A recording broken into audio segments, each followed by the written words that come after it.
Around the world, there are factories making everything from bikes to biscuits. With mega machines mass producing and highly skilled workers handcrafting. They are the products we use every day. But have you ever wondered how these commute-busting folding bikes are made?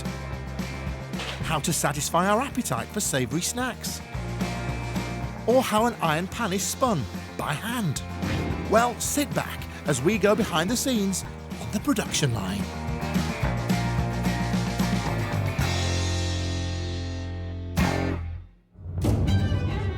Sea salt.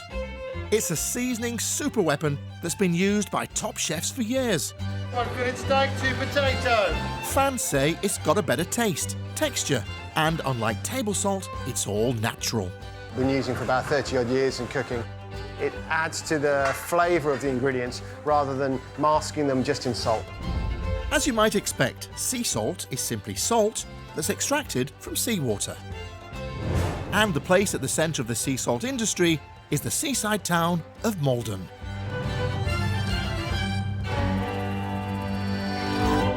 Salt's been made on the shores of the Blackwater for almost 1,000 years, dating back to the Saxon times. And so it's to do with the geology of the landscape and the relatively low rainfall, and so it's perfect conditions for salt making.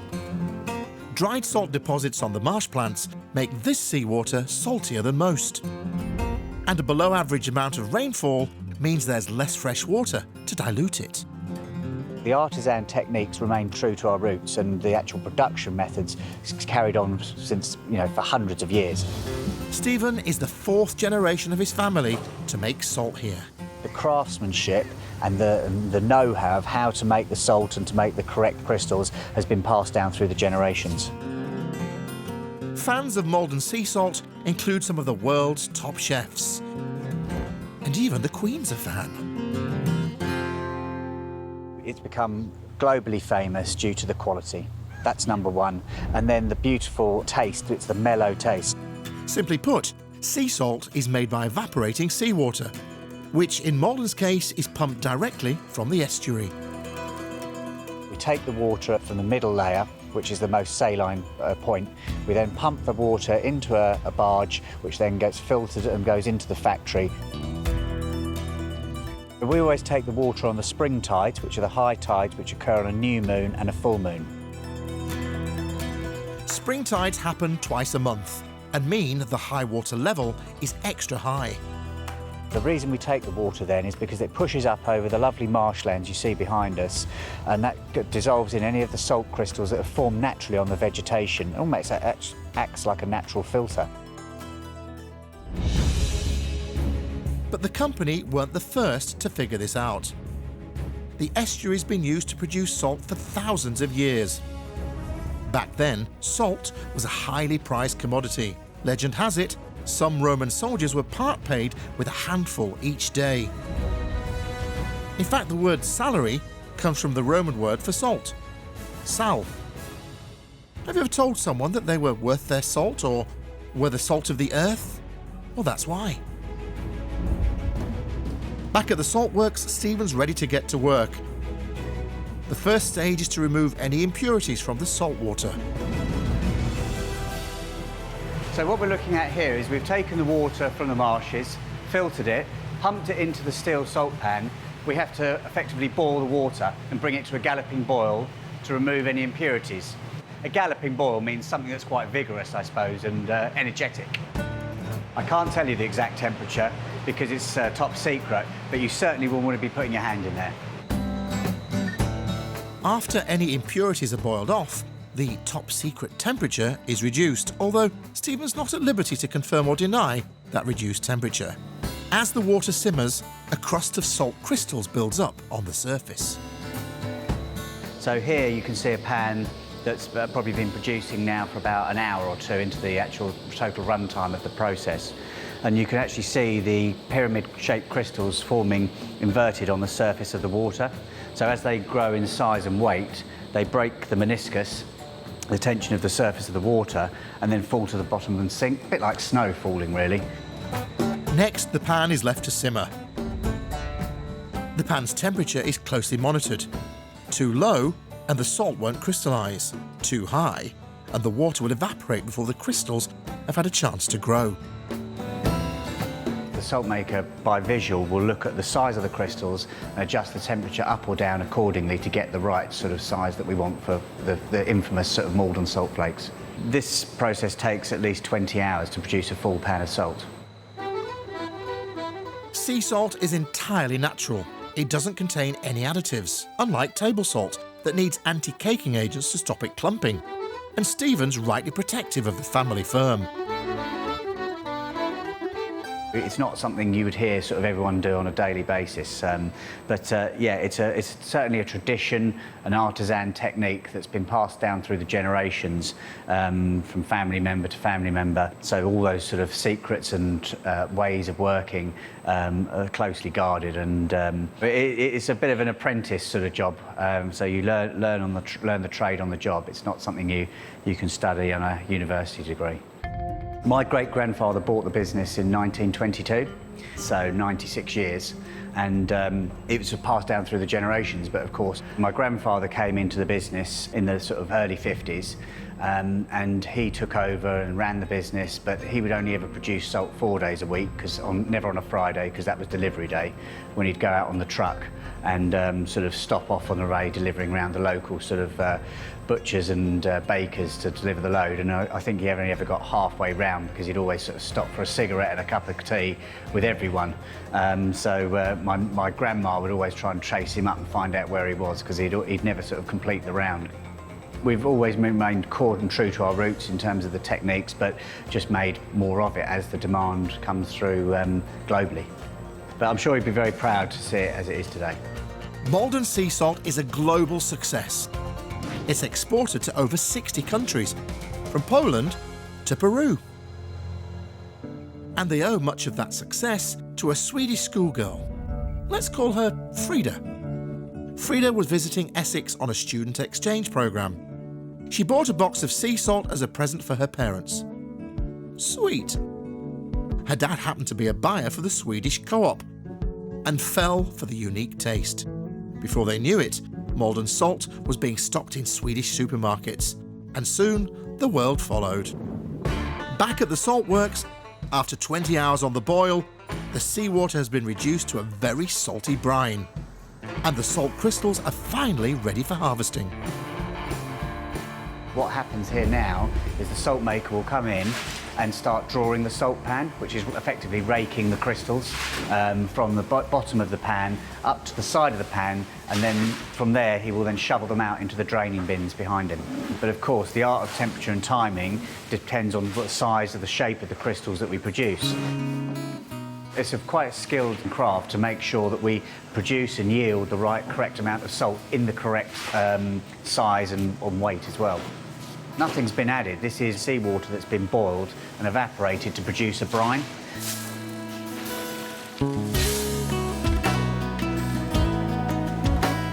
After the crystals have been raked out of the pan, they're left to drain before being sent next door to the drying room. So we're in the drying room here, and what we're doing is effectively we've taken the salt out of the pan yesterday. We've left it for 24 hours to drain, so effectively all the residual moisture and brine has drained off the salt. And then we now take it and put it into our drying oven. I'm hands-on, so I'll wheel one over for you. We'll empty now this salt that's drained into this hopper, which will then get vibrated through into our drying oven behind us, which will bake the salt at a really high temperature, a bit like a baker's oven, really, to finish the product off. You can now see the salt is starting to flow into the hot cylinder behind us, ready for real baking and drying out. It's many hundreds of degrees C. Don't tell me. The exact temperature is top secret. Going back to my grandfather's day, he used to put it into Hessian sacks and then stack it round a wood-burning stove. But of course, you know, that would take 2-3 days, and of course when production demands weren't as heavy as they are today, so of course now we had to speed the process up slightly but encompass more greener technology. So this is a more economical method for drying the salt, and it takes about 40 minutes to dry one bin. But of course for the whole day, a whole day's production takes about 6 hours. So here, the salt's been taken through the drying oven, where it's now dried from finished product and ready to be taken to our packing room for grading, inspection and packing into the packets. The automated packing line can produce 100 boxes of salt a minute. The packaging is switched depending on where in the world they're being sent to, although today's batch is staying close to home. The team produces more than 10 million boxes per year that will eventually wind up in kitchens around the world.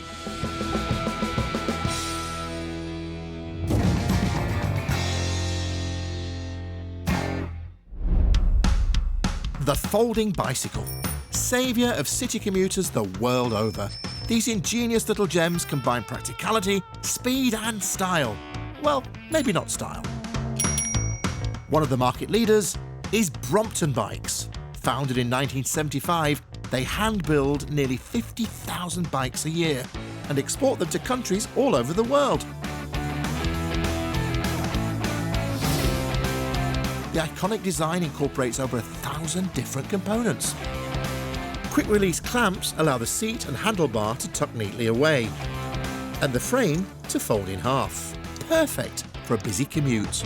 And as you might expect with a folding bike, it all starts with a hinge. So this is the beginning of the process, the core of our design.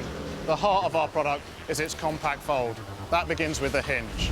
The cast steel hinges are produced off-site, and when they arrive at the factory are a little rough round the edges. So the first job is to give them a makeover.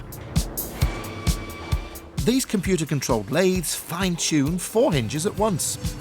Their dimensions are machined to within 1/4 millimetre. On the CNC machines, we're machining in the core details that make the bike work. We take the original sand casting and we machine in surfaces and bores and hinge points that allow for an accurate, repeatable fold. If these parts aren't machined exactly accurately, the fold doesn't work. Once up to scratch, the hinge is attached to a steel tube that will form the backbone of the bike. So from here, the hinge goes onto our auto braze machine, a piece of equipment we designed in-house to join the hinge to the main frame tube. And we do that with a ring of brass. Custom built and costing £250,000 to develop, the auto braze does the crucial job of joining the hinge to the frame. A brass ring is placed between the hinge and the tube and heated to 900 degrees. The brass melts and when cooled acts like glue, holding the two pieces together. So we now have our hinge attached to our tube. We need to put in the distinctive bend of the main frame that allows the compact fold where the wheel tucks under.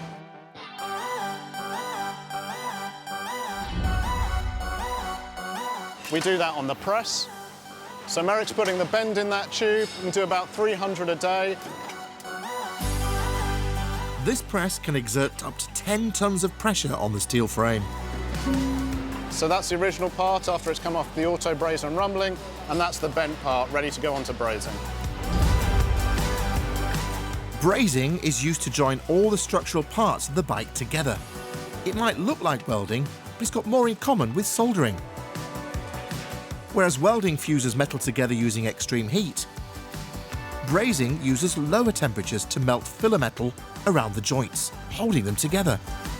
Brazed joints are stronger but lighter, smaller and cause less damage to the frame than welding. So there's 5 main frame parts to the bike, but this is the core one where we put on the pedals, the seat comes through, and where the main hinge that gives the bike its fold is. The brazers will have gone through at least 18 months training before they're doing these beautiful brazers on the bottom of the bottom bracket, and we put a lot of pride into these brazers. The brazer himself puts his mark on it, so any bike you can see who brazed your components, and they take a lot of pride in their work, and it's not unknown for people to turn up bikes in Waterloo Station to check whose brazing's on it. So yeah, these stamps will last a long time. And whilst the brazers braze, on the other side of the factory, an army of assemblers are also wheelie busy. So Heb's assembling one of the 1,200 unique components that make up a Brompton. This is the chain tensioner.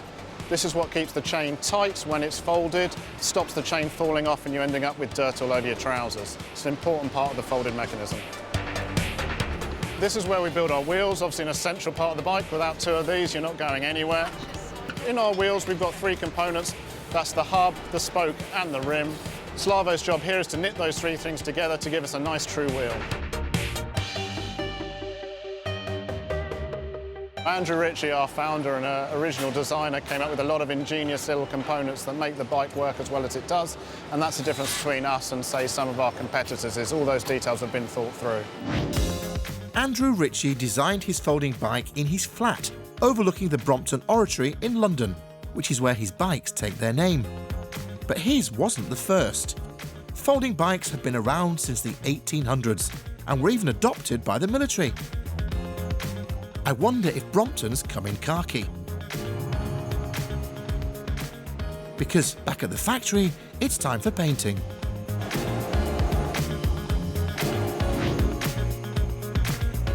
We paint 13 different colours, our most challenging being our clear lacquer finish, which shows up all that braze detail we've just looked at. All our colours are popular, and the bespoke orders, people can come up with some really interesting combinations. A full black bike like this isn't uncommon. We've sold bikes in all sorts of colour combinations and to all sorts of people over the years, from celebrities and royalty to Olympic teams. A lot of bikes have got out there in a lot of interesting colourways. Once the frames are painted, they're matched up with a customer's choice of options, ready for assembly. The line works like a standard assembly line. You've got components being added at each of our 17 stations, be it the forks and the braking and mudguard options. Each station there are options, so the operator is working from our computer system to know which of the many component options are being added. There are a dizzying array of options to suit every taste. All told, there are 16 million combinations on offer.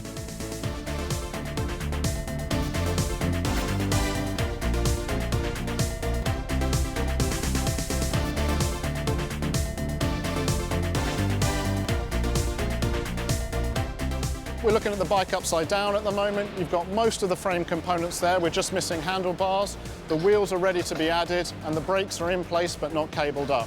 So at this point you really start to see it transform into what you'd recognise as a bike. A lot of care is put into them. We have torque-controlled equipment that makes sure each of them is done up to exactly the right tightness. The chain tensioner we saw being assembled earlier is going on at this point. With this amount of craftsmanship, it's little wonder that most of the staff here are proud owners themselves. I have 3. I have 1 racing bike, and then I have 2 other sort of bikes just to get about. Everywhere I ride, they call me a mammal, a middle-aged male in Lycra. So if you ever see a little madman running about on a little sort of 14-inch wheel bike, going as fast as you can, and it's green and it's got orange forks, that's me. He's in good company because a shiny new bike rolls off the production line every 3 minutes. Nearly 75% of these bikes are destined for export, and their biggest market is, of course, connoisseurs of the compact, the Japanese. To stay ahead of the game, the design boffins upstairs are constantly looking for the next big idea. We've been designing the Brompton bike for over 40 years, evolving it within the design department, building on the foundations of what Andrew Ritchie created back in 1975. And that process is ongoing. We're creating new parts, new components and whole new designs on a daily basis. The Brompton Electric has been in the making for 4 years. It combines their familiar folding bike design with some state-of-the-art electronics. A rechargeable lithium-ion battery drives a 250-watt motor, helping riders climb hills and cross long distances, all without breaking a sweat. And the team are already hard at work on their next big idea. I'm afraid you can't come in at the moment. We've got some exciting new projects in development at the moment, and we want to stay that one step ahead of our competitors by keeping those secret until launch. Maybe next time. To make sure their bikes stay on the road, Brompton put them through some rigorous testing. This is the Rolling Road Life Test.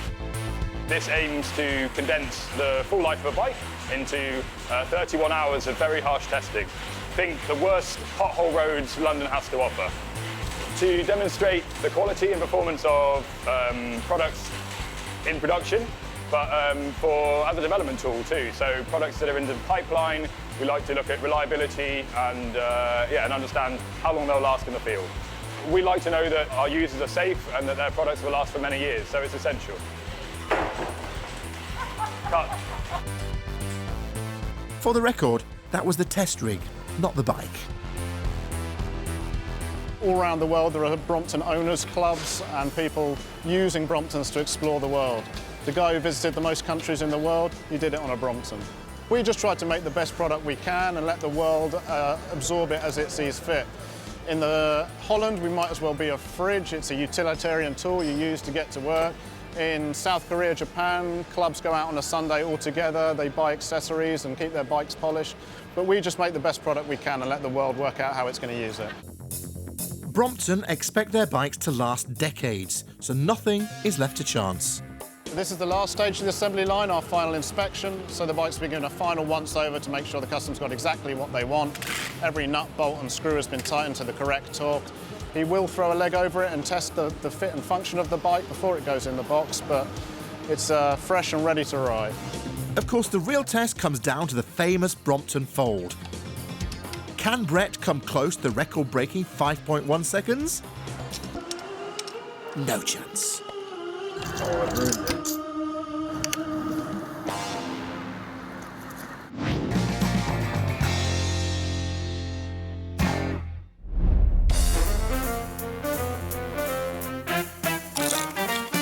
Crisps are one of the world's favourite savoury snacks.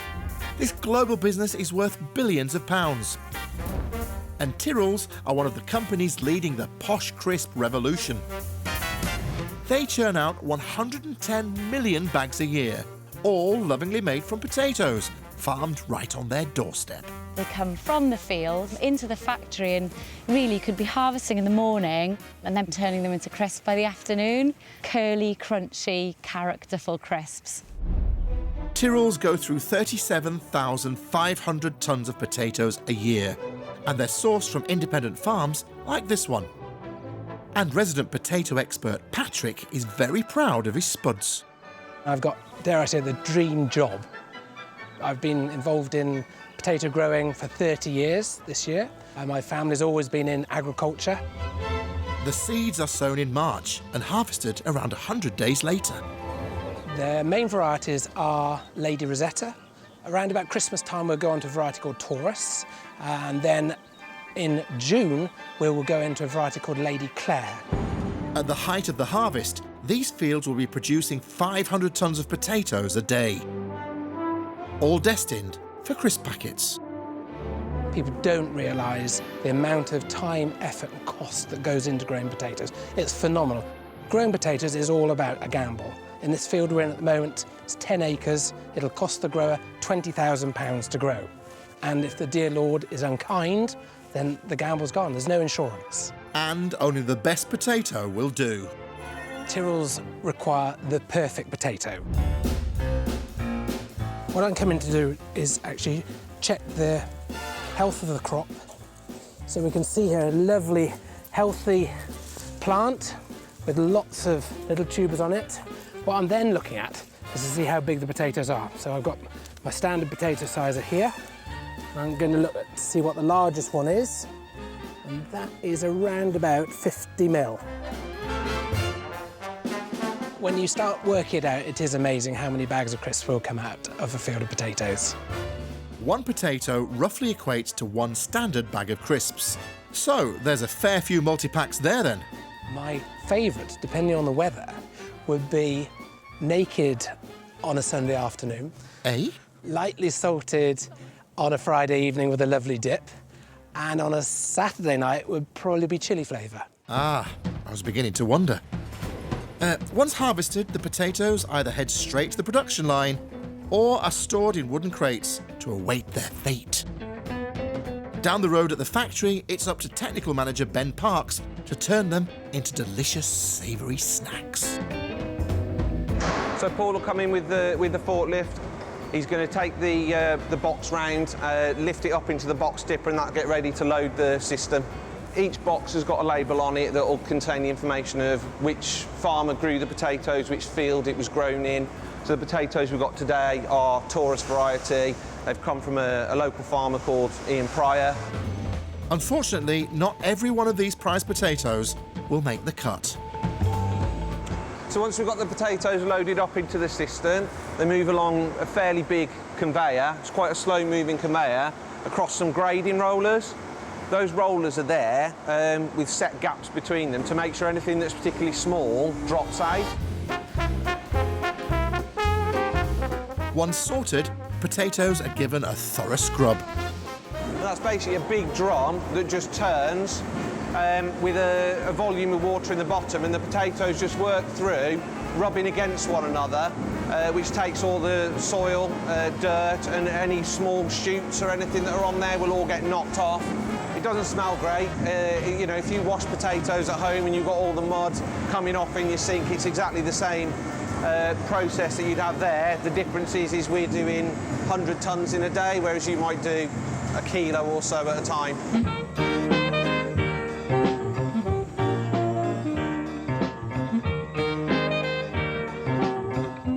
So once the potatoes come out of the drum washer, they move along the conveyor and drop onto the last set of rollers, where we've got Paul, who will do a final inspection before it goes into the frying room. So what Paul will do is look for any kind of defects, anything that we don't want to fry. You'll see that he's actually cutting bigger potatoes in half.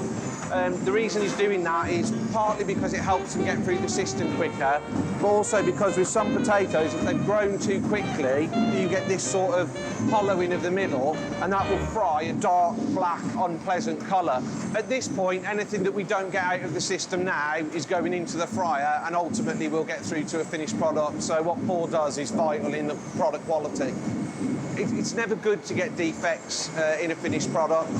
We always want to have the best quality product out there. You know, we pride ourselves on the quality of what we do. Next up, it's the frying room, and a costume change for Ben. So we've now gone from green to white.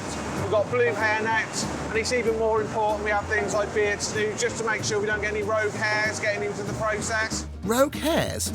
Sounds like a 70s punk band. Before frying, the potatoes are sliced, with crucially their skins still on, for extra flavour. Tyrrells cook their crisps for slightly longer than most, to give a crunchier crunch.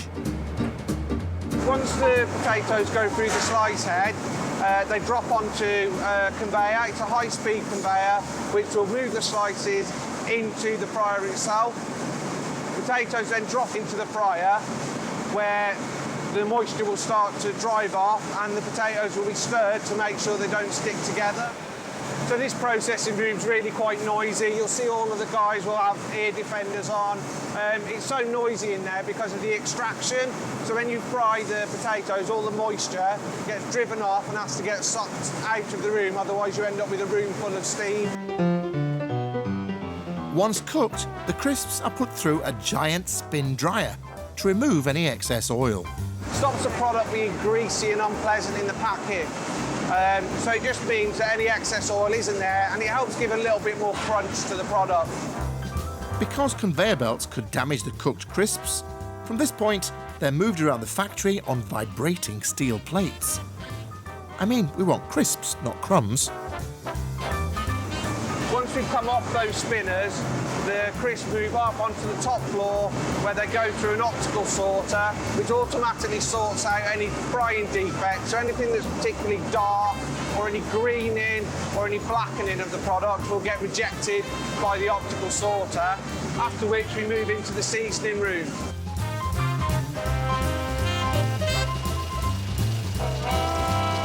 Far from your standard ready salted, there's a massive array of flavours on the market. From tomato ketchup to oyster. And the firm's favourite flavour, according to our sources, it's their classic salt and vinegar. Back on the shop floor, things are getting tasty. So now we've come out of the frying room, we're into the main packing room. The first part of the packing process is the seasoning of the product. So basically we've got the naked crisps that run down the conveyor, and then we add the seasoning to them. The factory produces 17 different flavours, using up to 100 different ingredients, from cider to black truffles. Bags of powdered ingredients are combined, following strict recipes developed by in-house taste testers. crisps actually run across a load cell back there. What that does is it weighs the crisps as they move along. From the weight of that crisp, it will then determine how quickly it needs to turn the motor here, which will dose the right amount of seasoning for the volume of crisps that's going through. The computer calculates exactly how much of the powdered seasoning is added to each batch. Probably the most important part of the seasoning process is to make sure that the seasoning goes as evenly as possible on those crisps. That happens inside the drum. The crisps are gently tumbled together in a large drum. What happens there is the seasoning goes in, the crisps tumble together with it, and that gives a perfectly even coating. From here, the crisps move into the packing room, where they're weighed into portions using a very clever piece of kit. So the multi-head weigher will weigh out the product before it goes into the bag. It takes the weights from each of the individual load cells, calculates that and picks 4, 5 or 6 buckets to drop to get as close to the weight declared on the bag. So the machine will actually pack 50 to 60 bags a minute if we're running 150 grams, up to maybe 120 or even 130 bags a minute if we're on a small 25 gram pack. So the machine has to do a phenomenal amount of calculations every minute to make sure we get the perfect weight in every bag. The portions are then dropped into individual bags, along with a shot of nitrogen gas. The nitrogen forces out the oxygen, stopping the crisps from going stale. It also helps protect the crisps during transit. That will be running in line with the multi-head weigher upstairs at probably about 80 or 90 bags a minute. We're almost at the end of the process now. These guys will pan-pack the bags off, put them into cases before the boxes then get put onto pallets so they can be sent out. To be munched on by millions.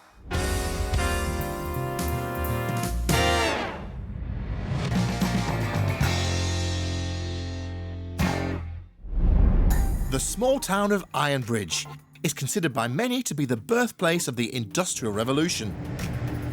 It's also the inspiration for the neighbouring Netherton Foundry. We're actually trying to make a product that people enjoy and they want to own. Good afternoon, Netherton Foundry. Sue and Neil Curry make steel pans according to time-honoured methods. We've gone back to pencil and tracing paper and technical drawing like it was done 100 years ago, and it sort of suits our products. And foodies the world over can't get enough of them. Recently, we've sold to Japan, Malaysia, Australia, South Korea, yes, that was it, Mexico. Our pans go around the world. I can indeed. That would be the 10-inch frying pan. Chefs, food writers, home cooks, all ages, just right across the board. We're amazed. And these people often become our friends and our collectors of our products. Today, the team are making one of their most popular designs, a 10-inch spun frying pan. They sell over 1,000 of these handcrafted beauties every year. And each one starts out as a slab of iron. They're made in steel mills like this one, from 80% recycled material. The iron is heated to over 1200 degrees and passed through sets of mammoth rollers. The rollers squeeze the red-hot iron to the correct thickness, in this case 4mm, before it's cut into the required shapes and sizes and shipped to factories around the world, including to our Neil back at Netherton. Now we're going to make a 10-inch pan. So we start with it. This blank is actually a little bit bigger than that. So we're going to take this very, very flat piece of material. It has to be flat because the bottom of a pan needs to be really flat. And we're now going to give this to Carl, and he's going to do the first really important part. He's going to spin it into a 10-inch body. Rather than being pressed or cast in a mould, these pans are spun from an iron disc, like clay on a potter's wheel.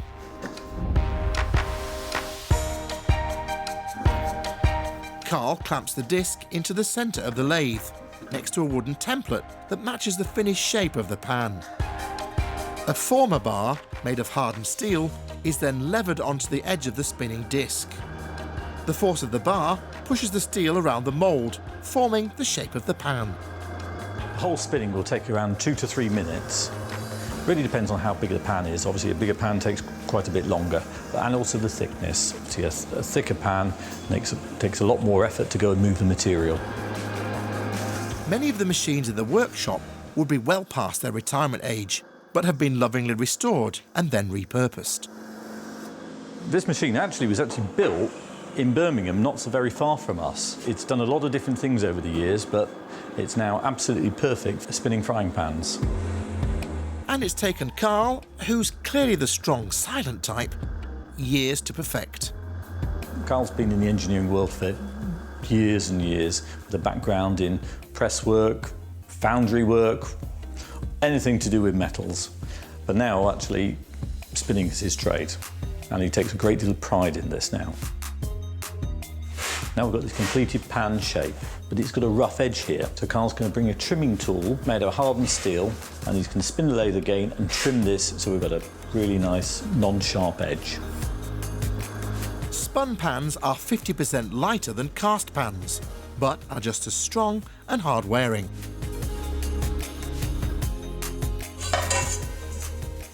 Well, that's now formed into the perfect 10-inch pan, and I'm now going to take it across to the next stage, which is piercing 3 holes, ready for putting the handle on. And why get a modern machine to do what an old one does perfectly well?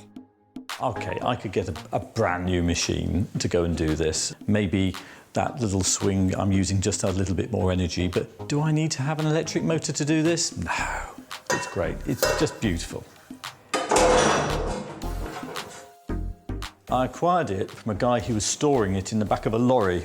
He was using it to actually, well, really to keep the lorry from falling over. He's using it as a jack, and I persuaded him to sell it to me for a very small amount of money, and it probably cost me 10 times more to get it restored into working action, but I'm very fond of it. It's a lovely piece of kit.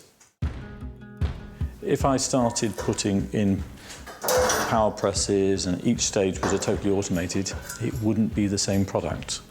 It might still be a frying pan, but it wouldn't be a handmade Netherton frying pan. Now, that individuality, everyone is actually slightly different. As you can see from the spinning process, sometimes they're a little bit taller, sometimes a little bit thinner.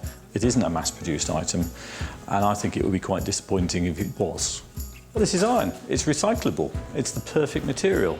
In fact, probably 80% of our pans are made from recycled material in the first place. So that's just going to be taken to a scrap dealer, weighed in, we'll get a small amount of money for it, and it'll be back with us again in a couple of years' time.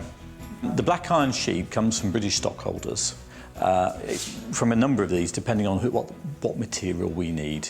Iron these days is a commodity that comes from around the world, but we always really ensure that we're getting it from people who we know and trust. The iron and the oak used for the handles is sourced locally, cutting down the environmental impact. And these pans are made to last a lifetime. With the holes punched, it's time to attach the handle, and that's done with rivets. We use soft iron rivets. These are made for us from a guy in Birmingham makes these. And once they're produced, they then go into a furnace, heated up to red heat, and then cooled down for hours and hours and hours, so they're properly annealed, as in they're soft. So they'll form a beautiful, lovely mushroom shape when we hit them in the next process. Once they get hit, they get a little bit harder, a little bit tougher. So it's going to be a handle that's going to stay on your pan forever. Rivets are one of the oldest, most reliable ways to join metal. They were used to construct some of our greatest feats of engineering. And they're still used in their thousands when assembling aircraft. Thankfully for Neil, his pan only needs 3. The rivet is placed through the hole before being crushed around the opening, permanently joining the pieces. People often ask me about how long the handles stay on. Well, this particular design's around 10 years, and I've not yet had a handle come back loose. So we must be using enough energy when we're pulling the handle. Before it's ready to cook on, the pan needs to be seasoned.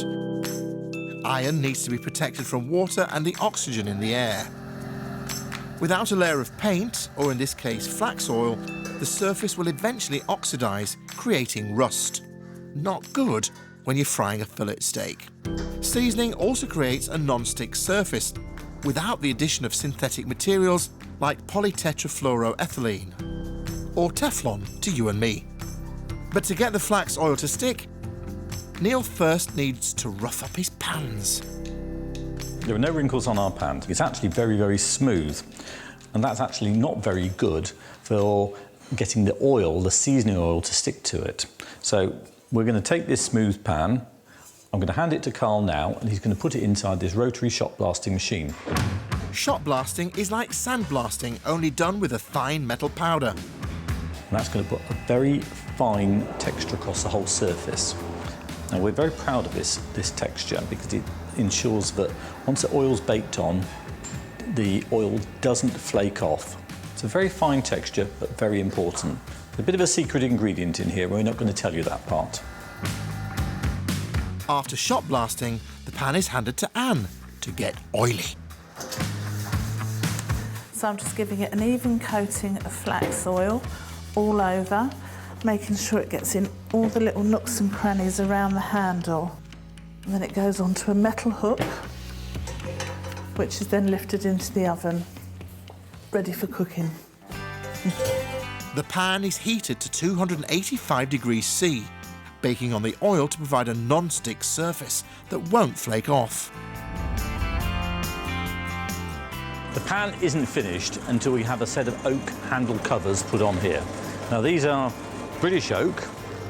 In one shot, we put in the small hole that goes right the way through and this wider one here that's going to hold the screw in place. Handles are designed to come off very easily so that when it comes to seasoning your pan, with a couple of twists of a screwdriver, you can take the oak handles off, re-oil them, put them into the oven, and it comes out like new. A lot of our oak is grown locally in the Wyre Forest, that's about 5 miles from here. And there's a lot of oak in the forest. The logo here is hand-branded. Everyone's slightly different, and we like that. Mandy's now going to drill the second hole. This is a 2-stage blind hole, and it's going to hold the brass insert, which holds the 2 halves of the handles together. Now I'm going to put this small brass insert and push it into the handle. Finally, Mandy is going to put a thin layer of wax oil over the whole surface of the handle covers to make sure that they're waterproof and durable. The final stage is to fit the oak handle to the pan. I'm going to put these handles onto the frying pan. It's just 2 screws, clipped together and screwed together. After I've done this, I'll wrap it and send it to all the lovely customers that have bought it. So it's lovely. Just brown paper and brown paper sticky tape.